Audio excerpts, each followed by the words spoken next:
Hello नमस्कार साथियों। कैसे हैं आप सभी।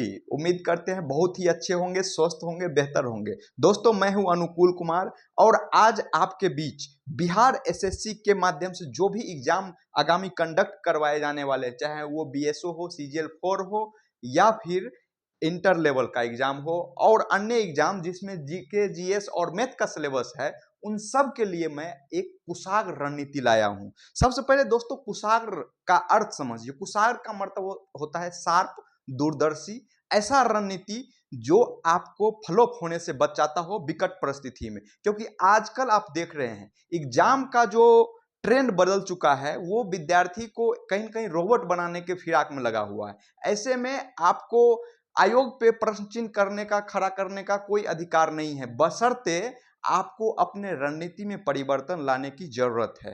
तो दोस्तों मैं शुरुआत कर रहा हूं। पिछले 5-6 साल से जो मैं अध्ययन किया हूं, कई सारे परीक्षा को निकाला हूं, अभी उसका लिस्ट नहीं देने वाला हूं। 2-3 एग्जाम का वेट, अंतिम परिणाम का वेट है, फिर आपको वो लिस्ट भी मिल जाएगा कि मैंने कितने कितने सारे एग्जाम निकाले हैं। तो उन सब के अनुभव के आधार पर मैंने आपके बीच में लाया हूं एक ऐसा प्लान कि आप अपने परीक्षा को बहुत ही अच्छे से क्वालिफाई कर सकते हैं, कोई भी एग्जाम को अंतिम रूप, अंतिम परिणाम तक पहुंचा सकते हैं। तो सबसे पहले जैसे कि दोस्तों आप जानते हैं कि एक जो सफल लोग होते हैं और एक असफल लोग होते हैं, उनके बीच में अंतर बस इतना होता है कि किसने कितने अच्छे से टाइम मैनेजमेंट किया है। समय प्रबंधन सबसे बहुत महत्वपूर्ण जो प्रश्न है विद्यार्थी के लिए वो है। और हम देखने की कोशिश करेंगे कि समय प्रबंधन कैसे वैज्ञानिक तरीके से किया जा सकता है। तो सबसे पहले आपको बाधाओं से मुक्ति पाना होगा। ये बाधाओं से मुक्ति क्या है? आपको जितने भी आसपास में डिस्ट्रैक्शन है, जैसे मान लीजिए बहुत सारे जो दोस्त होंगे उनको शादी में जाना पसंद होगा, तो आपको दिन भर में जितने भी डिस्ट्रैक्शन आते हैं उसका एक लिस्ट बनाइए। जितने भी बाधाएं हैं आपके जीवन में उसका लिस्ट बनाइए और हर दिन उसको सॉर्ट करने के प्रयास कीजिए। जैसे मान लीजिए बहुत सारे लोग होंगे जिनको पढ़ने के दौरान नींद आता होगा, तो आपको इसमें घबराने की बात नहीं है। इसको आइडेंटिफाई करना है 2 तरीके से। क्या मेरे हेल्थ में कोई कमजोरी है, जैसे मान लीजिए हेमोग्लोबिन कम हो गया तो उसमें भी नींद आ सकती है। क्या आपने रात में कम नींद लिया है?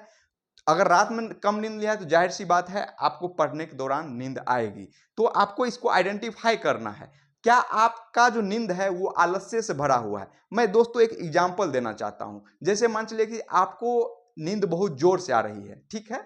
जिस जगह पे आप पढ़ रहे हैं उसी जगह पे आपको नींद आ रही है और उसी क्षण के लिए मानिए कि आपके घर में हो ना हो कुछ ऐसी आपदा आ जाती है, आग लग जाती है, तो क्या आपका जो नींद है वो रहेगा या समाप्त हो जाएगा? आप कहेंगे समाप्त हो जाएगा। क्या फिर वो नींद आएगा? कहेंगे बिल्कुल नहीं आएगा। तो इसका मतलब है कि आप पढ़ाई के प्रति उतने सक्रिय नहीं है जितने अपने घटना के प्रति है। अगर उस घटना के प्रति जितना सक्रिय हैं, उतना सक्रिय एक्टिव अगर अपने पढ़ाई के प्रति हो जाते हैं, तो निश्चित रूप से नींद बहुत बड़ी बाधा नहीं है, अगर वो हेल्थ इशू का कारण नहीं है तो। दूसरी बात है कि आप जैसे मान चलिए कि आपने राइट डाउन कर लिया, हर दिन एक पेज में लिख लिया कि आपको अपने फैमिली से प्रॉब्लम हो रही है, फैमिली से बाधा है। मान चलिए कि फैमिली के लोगों से डिस्ट्रैक्शन है, फोन से बात कर लेते हैं, फोन चला लेते हैं, पढ़ाई करने के दौरान फोन का यूज करते हैं। तो ये सब चीज को एक डायरी में लिखना होगा और हर दिन उस पर कम मिनिमाइज करने की कोशिश करना होगा। 100% बाधा कभी भी खत्म नहीं होगा, लेकिन मिनिमाइज करना, आपको 90% तक पहुंचाना है और ये बाधा आपका खत्म हो जाएगा, डिस्ट्रैक्शन खत्म हो जाएगा। और जैसे ही डिस्ट्रैक्शन खत्म होगा तो फिर दूसरा चरण होता है कि अगर आपके पास सारे डिस्ट्रैक्शन खत्म हो गया, जैसे मान चलिए आपने सारा सोशल मीडिया ऐप को रिमूव कर दिया, सारे नोटिफिकेशन को ऑफ कर दिया जो इंपॉर्टेंट नहीं है, और जब ये सारे चीजें हो गया तो आपके पास एक जो क्वालिटेटिव टाइम निकल के आता है, गुणात्मक समय जो निकल के आता है, उसमें आपको क्या करना है? रफ्तार के घोड़े पे सवार हो जाना है। ये रफ्तार के घोड़ा क्या है? तो जैसे मान लीजिए बहुत सारे स्टूडेंट होंगे जिनका सिलेबस अभी कंप्लीट नहीं हुआ होगा, तो सबसे पहले आप जहां पढ़ते हैं वहां सिलेबस का मैंने टेलीग्राम ग्रुप में भी सारे सिलेबस पीडीएफ सब नोट्स अवेलेबल करवा दिया है। और संडे को उसमें मैं बहुत बड़ा ऑफर आप लोगों के लिए देने वाला हूं। जो भी एक्टिव स्टूडेंट है जरूर से जरूर उस टेलीग्राम ग्रुप में जुड़िए। और जैसे आप अपने सिलेबस है उसको टेलीग्राम जो आपका पढ़ने का स्टडी टेबल है वहां पे चिपका लेते हैं, तो रफ्तार के घोड़े पे सवार होना, आप सबसे पहले इतना रफ्तार में रहिए कि आपके आसपास क्या हो रहा है नहीं हो रहा है उससे आपको मतलब नहीं है। आपको सिलेबस कंप्लीट करना है। जैसे मान लीजिए आपको हिस्ट्री सिलेबस कंप्लीट करना है, तो सबसे पहले एक बार कंप्लीट सिलेबस हो जाना चाहिए, फिर उसके बाद जो राउंड आता है वो रिवीजन का मोड आता है। और जब रिवीजन का मोड आता है तब आपका वास्तविक पढ़ाई होता है। आप जो क्लास कर रहे हैं, जो लेक्चर देखते हैं, या फिर आप जो पहली बार चीजें पढ़ते हैं, वो मात्रात्मक पढ़ाई है, वो गुणात्मक पढ़ाई नहीं आता है, वो गुणात्मक पढ़ाई श्रेणी में नहीं आता है। उसको रफ्तार के घोड़े पे सवार होना ही कह सकते हैं। लेकिन एक्चुअल जो पढ़ाई है, जब आप रिवीजन करते हैं और जब आप क्वेश्चन प्रैक्टिस करते हैं, तब आता है एक्चुअल पढ़ाई का सिलसिला। तो सबसे पहले आपको बाधाओं से मुक्ति पाना होगा, और मुक्ति पाने के लिए हमने जो तरीका बताया कि आप उसको एक डायरी में लिखिए, और डायरी में जहां जहां से बाधा आता है उसको सॉर्ट आउट करने की कोशिश कीजिए, कम करने की कोशिश कीजिए। और इसको आप स्वयं ही कम कर सकते हैं, कोई दूसरा नहीं आएगा इसको कम करने के लिए। और दूसरा जो अगला चीज आता है, सक्रिय मानसिकता। आपको एक्टिव मेंटल के साथ रहना है। जैसे कि बहुत सारे लोग निगेटिव हो जाते हैं, मान लीजिए एग्जाम होगा कि नहीं होगा। मैं क्यों कह रहा हूं कि इसे आपको जुलाई में एग्जाम होगा, आपको जुलाई भी नहीं सोचना है, आपको यह सोचना है कि मेरा एग्जाम कल होना है, कल होना है। जब इस एक्टिव मेंटेलिटी के साथ आप पढ़ाई करेंगे तो निश्चित रूप से देखेंगे कि आपके पढ़ाई में जो प्रोडक्टिविटी है, उत्पादकता है, वो बहुत बढ़ जाएगी। और जब उत्पादकता बढ़ेगी तो आपका सेटिस्फिकेशन लेवल भी इस लेवल का रहेगा, और आपका पढ़ाई हर दिन बेहतर बेहतर होते चले जाएगा। तो सक्रिय मानसिकता आपको क्या करना है कि आपको ये सोचना है कि मेरा एग्जाम कल है, मेरा एग्जाम परसों, एक टारगेट फिक्स कर लेना है, और ये सोचना है कि मेरा एग्जाम इस दिन है। अब ये नहीं सोचना है अरे ये तो यूट्यूबर है कुछ भी बता रहा है, एग्जाम तो नवंबर दिसंबर होगा, फोन रीओपन होगा, ये होगा वो होगा। मैं आपको घाटे से बचा रहा हूं, मैं आपको घाटे से इसलिए बचा रहा हूं ताकि आप एक्टिव लर्निंग करें। और एक्टिव लर्निंग में सबसे जो मेन चीज आती है कि आपको एक्टिव मेंटलिटी होना जरूरी है। और एक्टिव मेंटलिटी के लिए आपको मान लीजिए स्वास्थ्य से संबंधित कोई भी दिक्कत है, स्वास्थ्य के प्रति आपको चैतन्य रहना है। जैसे कि महात्मा गांधी जी ने कहा है कि आपने अपना धन खोया, कुछ नहीं खोया, आपने अपना स्वास्थ्य खोया, कुछ खो दिया, आपने अपना चरित्र खोया, सब चीज खो दिया। तो आपको अपना स्वास्थ्य को पूरी तरीके से बना के रखना है, इसीलिए आपको जो अल्पाहार होता है वो करना है, और आलस्य से मुक्ति पाना है। जैसे कि मान चलिए कि आपने 6-7 घंटे का नींद ले लिया, उसके बाद भी नींद आ रहा है, तो ये एक तरह से कह सकते हैं आलस्य जैसा चीज है। इससे आपको मुक्ति पाना है। आप जैसे पढ़ने के दौरान नींद आ रही है, तो जाहिर सी बात है हमारा माइंड जो है हमेशा स्लो की तरफ जाना चाहता है, मतलब कि खुशहाली की तरफ जाना चाहता है। और जानते हैं आप पढ़ाई एक बोरिंग टास्क है, तो आपको जैसे पढ़ाई पे नींद आ रहा है, तो आपको उठ के 2 घंटा मोबाइल नहीं चला लेना है, उठ के 2-4 मिनट टहल लेना है, या फिर आपको कुछ मतलब एक्टिविटी 5-7 मिनट, अगर बहुत बहुत ज्यादा नींद आ रहा है तो आप पुशअप लगा लीजिए, बहुत ज्यादा भी कुछ आ रहा है तो 2-3 बार सीढ़ी से नीचे ऊपर चढ़ जाइए, आपका नींद गायब हो जाएगा, तिरोहित हो जाएगा।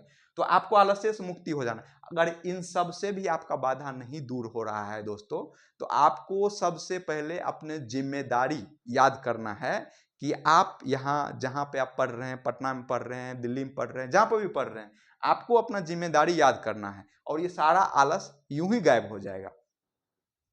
तो देखिए दोस्तों, ये हो गया टाइम मैनेजमेंट। अब टाइम मैनेजमेंट का जो अगला कड़ी आता है, उसमें आता है कि आप जो परीक्षा के प्रति रणनीति है, वो क्या एक्चुअल रणनीति हो सकता है। तो जैसे देखिए, अब जब टाइम मैनेजमेंट हो गया, तो टाइम मैनेजमेंट तो ये व्यवहारिक जीवन में अप्लाई हुआ। ये व्यवहारिक जीवन से हमारा परीक्षा पास नहीं होने वाला है, लेकिन इसका ही एक कड़ी जुड़ा हुआ है।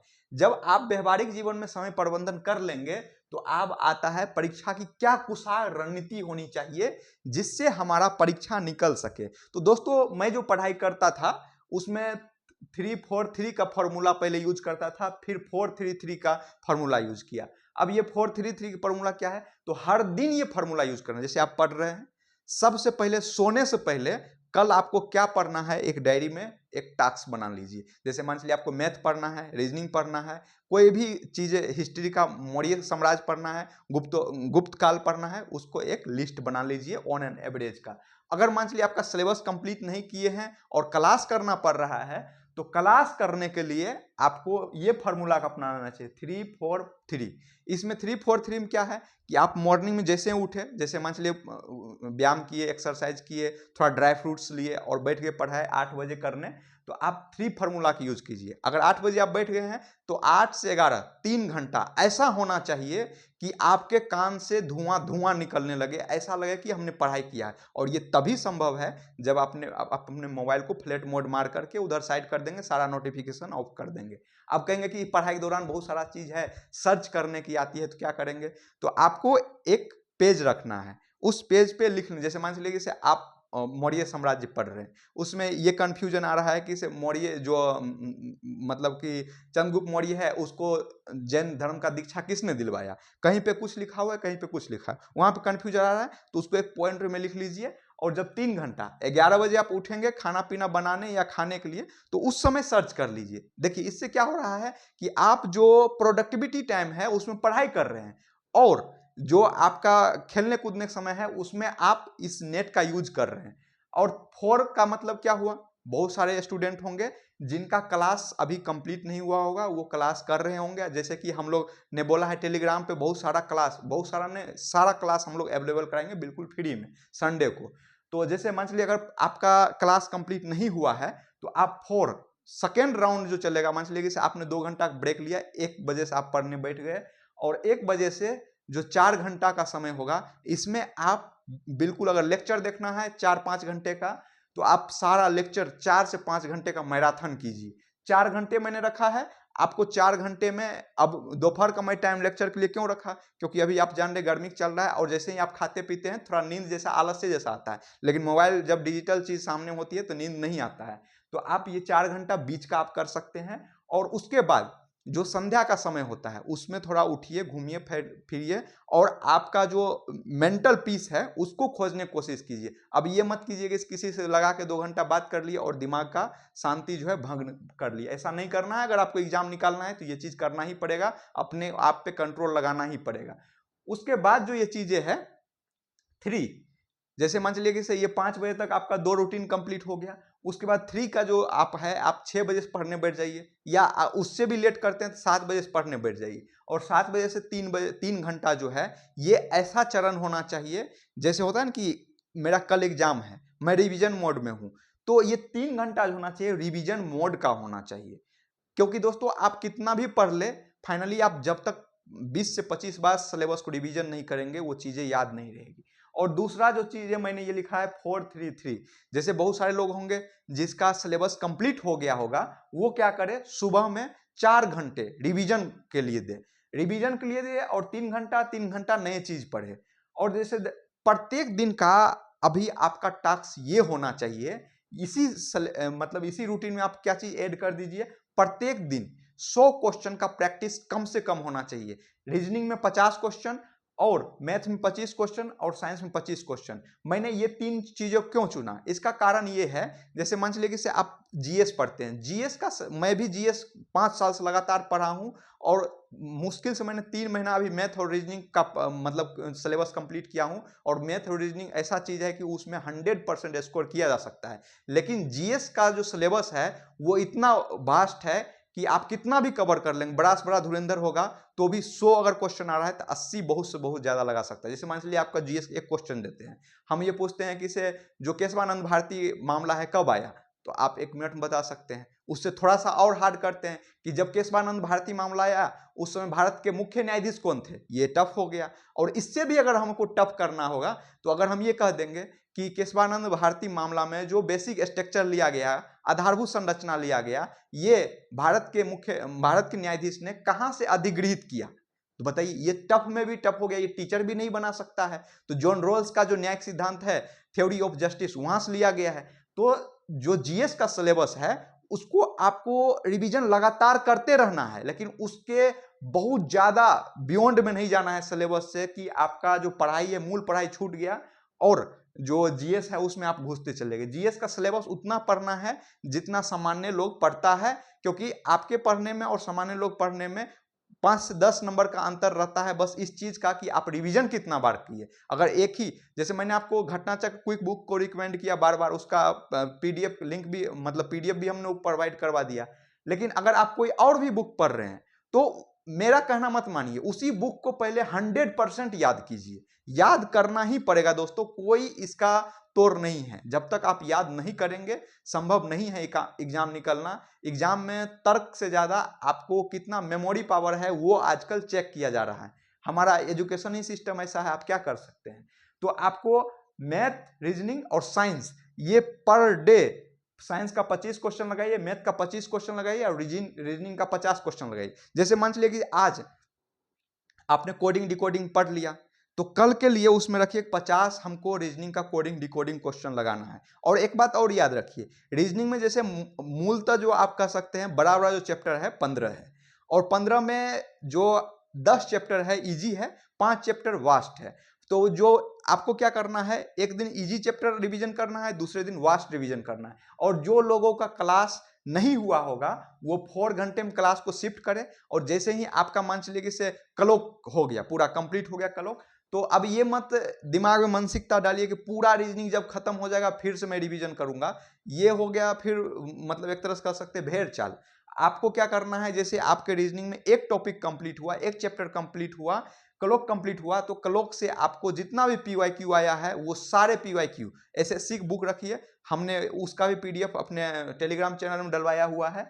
तो आप वहां से उन चीजों का रिवीजन कर लीजिए। पीवाईक्यू जितना एसएससी का आया है, बिहार एसएससी का आया है और सेंट्रल एसएससी का आया है, उस संबंधित चैप्टर से आप लगा लीजिए और आप बहुत ही हेल्दी महसूस करेंगे एग्जाम में। और उसके बाद मैंने कहा यूज ऑफ टेक्नोलॉजी, जैसे कि मान चलिए कि से आपको कभी हो सकता है पढ़ाई के दौरान मन नहीं लगा रहा होगा, हो सकता है अकेलापन महसूस हो रहा होगा, क्योंकि ये जर्नी दोस्तों ऐसा है जहां पे आपको समाज हर चीज याद करवा देता है, आपको निकम्मा तक महसूस करवा देता है। तो इन सब चीजों से बचने के लिए आपको करना पड़ेगा टेक्नोलॉजी का प्रयोग। और टेक्नोलॉजी के प्रयोग में क्या है, जैसे मान चलिए कि जेमिनी है, चैट जीपीटी है, उसके बाद क्रोम का जो मतलब कि सर्च इंजन है, सर्च इंजन के नीचे में भी वहां पे भी चैट जीपीटी दे दिया है। तो वहां से क्या कर सकते हैं, जैसे मान चलिए कि आपको मौर्य साम्राज्य में कहीं पे कंफ्यूजन हो रहा है, तो उससे आप चैट करके एक तो आप शॉर्ट नोट्स वहां से बना सकते हैं। दूसरा चीज कि आपके मन में जो भी इंटरनल प्रश्न उठ रहा है वहां से आप पूछ सकते हैं। लेकिन ध्यान आपको यह रखना है, चैट जीपीटी थोड़ा गलत बताता है, जेमिनी उससे थोड़ा सा सही बताता है, लेकिन क्रोम में जो चैट लगा हुआ है साइन, वहां पे आप देखेंगे कि एक्यूरेसी के साथ 100% तो नहीं कर सकते लेकिन 99% वो सही बताता है। तो आपको टेक्नोलॉजी का भरपूर प्रयोग करना है। जैसे मान चलिए आप मैथ में कोई सा औसत का कोई क्वेश्चन लगा रहे हैं, तो औसत क्वेश्चन लगाने के दौरान जो टीचर ने आपको फॉर्मूला बताया वो लेंदी लग रहा होगा, थोड़ा वास्ट लग रहा होगा, उसका फोटो खींचिए और जो क्रोम है वहां पे डालिए और उसको सीधा लिखिए कि इसका कोई और सिंपल रूल तुम बता सकते हो क्या।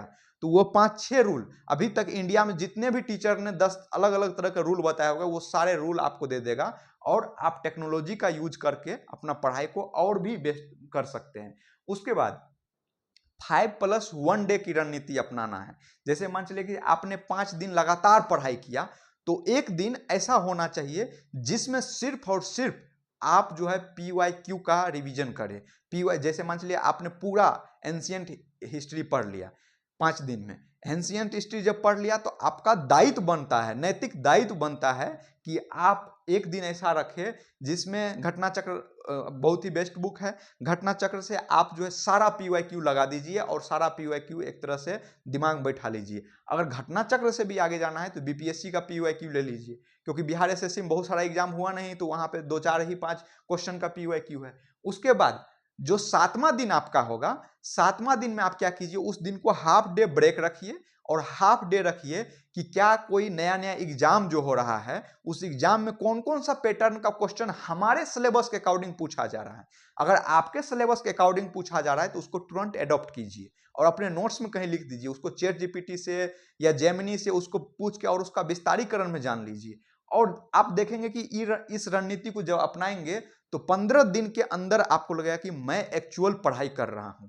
और दोस्तों मान लीजिए कि किसी दिन आपका पढ़ाई किसी वजह से नहीं हुआ तो आप ये ठान के चलिए, आप उस दिन रात में जगिए, आप आलस्य मत छोड़िए कि अब कल पढ़ लेंगे, नहीं, उस दिन रात में जगिए, फिर दिन में मैनेज कीजिए, क्योंकि आप एक दिन छोड़ देंगे तो कोई न कोई एक दूसरा दिन तो पढ़ ही रहा होगा। और दोस्तों ये जो एक रफ्तार की घोड़े की सवार पे बात का, बहुत सारे लोग नए होंगे जो ये सोच रहे होंगे कि जैसे मान चलिए कि से परफेक्शन की बात करते हैं, एकदम 100% सेटिस्फिकेशन की बात करते हैं, जैसे कि से अगर वो आधुनिक भारत पढ़ रहे हैं इतिहास में, तो उनको लगेगा कि इसे नहीं, मैं जल्दी जल्दी खत्म क्यों करूं, मैं इसको और डिटेल में पढ़ता हूं, इस टीचर्स पढ़ लिया, उस टीचर्स पढ़ लिया, उसका नोट्स पढ़ लिया, उसका नोट्स पढ़ लिया। आप अगर वैसे पढ़ेंगे तो फिर कभी सिलेबस खत्म ही नहीं होगा। फॉर एग्जाम्पल, एक प्रयोग किया गया था यूएसए में, उसको एक आदमी को बोला गया था कि आपको बहुत ही सुंदर घड़ा बनाना है जो कि आज तक दुनिया में नहीं बना हो। तो वो जो घड़े बनाने वाला था वो क्या कर रहा था कि एक घड़ा को बनाने में 10 दिन लेता था और बहुत अच्छा घड़ा बनाता था। लेकिन एक कम्युनिटी को कहा गया कि आपको एक दिन में 10 घड़ा बनाना है और ध्यान रखना है कि अच्छे से बने। और जो वो कम्युनिटी था 10 घड़ा बना रहा था, अच्छे से भी बन रहा था, और दूसरा जो था वो 10 दिन में एक घड़ा बना रहा था। तो यहाँ पे निष्कर्ष ये निकला कि आप जब कोई चीज को कर रहे हैं तो उसमें रफ्तार शामिल होना चाहिए, स्पीड शामिल होना चाहिए। अगर स्पीड शामिल नहीं होगा तो आप देखेंगे कि पढ़ तो रहे हैं, मजा तो आ रहा है, लेकिन आप चीजों से जो प्रतियोगिता है उससे पीछे छूट जा रहे हैं। जब एग्जाम का 2 महीना आ रहा है तो आपको फिर कहीं न कहीं सर में दर्द होना शुरू हो जा रहा है। और दोस्तों एक चीज जो लास्ट में और कहना चाहेंगे कि आप जितना भी पढ़े, चाहे हिस्ट्री पढ़े, ज्योग्राफी पढ़े, पॉलिटी पढ़े, उसका एक शॉर्ट नोट्स होना चाहिए। अब आप कहेंगे शॉर्ट नोट्स कैसे बनेगा? आप जैसे मान चलिए कि से मतलब आपको शॉर्ट नोट्स बनाना है, तो आप एक स्टूडेंट हो सकता है वो लिखेगा कि चाणक्य ने अर्थशास्त्र लिखा। आपको ऐसे नोट्स नहीं होना है, सीधा चाणक्य लिखना है, अर्थशास्त्र लिखना है। और फिर दूसरा वो लाइन लिख सकता है, ये अर्थशास्त्र जो है राजनीतिक से नहीं, मतलब कि अर्थशास्त्र से नहीं बल्कि राजनीतिक से संबंधित है। आपको ये भी नहीं करना है, आपको सीधा लिखना है चाणक्य अर्थशास्त्र और ये राजनीतिक। बस ऐसे करके पॉइंट वाइज तरीके से करना है। अब इसका उपयोग क्या होगा? इसका उपयोग होगा कि आप परीक्षा तक 10 बार सिलेबस रिवीजन कर सकते हैं, और जैसे ही 2 दिन परीक्षा बचेगा उसका आप मल्टीपल रिवीजन करके अपने एग्जाम में जाने से पहले भी रिवीजन करके आप देखेंगे कि 5 से 7 नंबर इंक्रीज कर सकते हैं। और यकीन मानिए बहुत मेहनत करने वाले और सफल मेहनत करने वाले में अंतर बस इतना होता है 5 से 6 नंबर का, और वही 5 से 6 नंबर जो आप लास्ट में रिवीजन करते हैं वही आपको दे जाता है और आपका एग्जाम क्वालिफाई हो जाता है। इसके साथ साथ आपको करंट अफेयर को भी नहीं छोड़ना है, क्योंकि करंट अफेयर आजकल, जैसे अगर बिहार एसएससी की बात करें, अगर मान चलिए से 1-2 महीना के बाद एग्जाम होना है तो आपको 1.5 साल का करंट अफेयर तैयार करना है। और करंट अफेयर वो तैयार नहीं करना है जो मोटे मोटे मैगजीन में रहता है, करंट अफेयर वो तैयार करना है जो आपके सिलेबस में दिया है। जैसे बिहार एसएससी में सीजीएल की बात करेंगे तो उसमें पुरस्कार लिखा है, प्रतियोगिताएं लिखे हैं, तो वो देखिए सिलेबस कि हमारे सिलेबस पुरस्कार है, तो जो भी मैगजीन है जैसे एसपीडी है तो उसमें पुरस्कार पढ़िए। अब आप लगने पर लगे आविष्कार पढ़ने लगे, अगर आविष्कार लिखा है तो आविष्कार भी पढ़िए, लेकिन अगर आविष्कार नहीं लिखा है तो क्यों पढ़ना, क्यों टेंशन लेना? तो आपको 1.5 साल का करंट अफेयर तैयार करना पड़ेगा। और भी इस तरीके से हम आपके लिए इनोवेटिव वीडियो लाते रहेंगे, और जो भी अपना अनुभव है आपके साथ साझा करते रहेंगे। तब तक के लिए आप मेरा चैनल सब्सक्राइब कर लीजिए और दोस्तों के साथ शेयर कर दीजिए। मिलते हैं किसी नेक्स्ट वीडियो में। और आप सभी से रिक्वेस्ट है कि जो संडे को हम लोग जो एक महाअभियान चलाने वाले हैं आप लोग के लिए बिल्कुल निःशुल्क, वो डिस्क्रिप्शन बॉक्स में आपको लिंक दिया रहेगा टेलीग्राम का, आप वहां जुड़ जाइए। और हम लोग संडे को आप सभी के लिए एकदम फ्री, बिल्कुल फ्री सारा चीज प्रोवाइड करेंगे, कहीं से कुछ खरीदने की जरूरत नहीं। धन्यवाद दोस्तों।